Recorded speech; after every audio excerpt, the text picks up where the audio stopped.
Hello guys, tonight the story I'll be reading is Sleep Tight.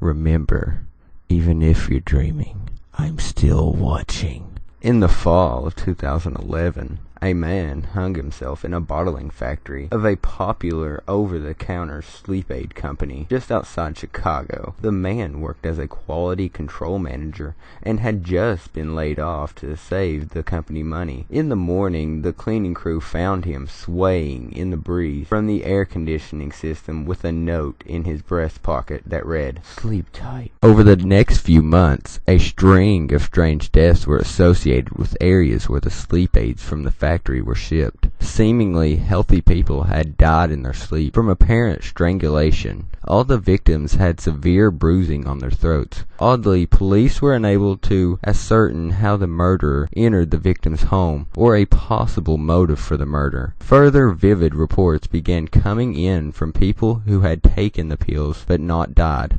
One lady reported taking the pill, and right before she fell asleep, she opened her eyes, and a bald, middle-aged man wearing a short-sleeved white-collared shirt was hovering just above her face. She closed her eyes, hoping the man would disappear, but when she opened her eyes, he was there, inches from her face. She even recalls feeling the man's breath on her forehead. He then began strangling her. Luckily for her, her husband noticed her gasping for air in her sleep and quickly woke her. Another man recalls falling asleep after taking the pill. He awoke to the figure of a man swaying in the corner of the room. He turned on the light next to his bed and saw the man with better accuracy. He was bald, middle-aged man wearing a short-sleeved white-collared shirt. The bald man then removed the noose from his neck and reportedly floated towards the man, attempting to strangle him. Again, it was the man's spouse who woke him. He awoke gasping for the air in sheer terror. The FDA did a full investigation and found no evidence of tampering, even after a recall of the pills and a public awareness campaign warning of a possible tampering. The deaths and reports of the bald man didn't stop. It was only when the company shut down the factory that the deaths and reports decreased.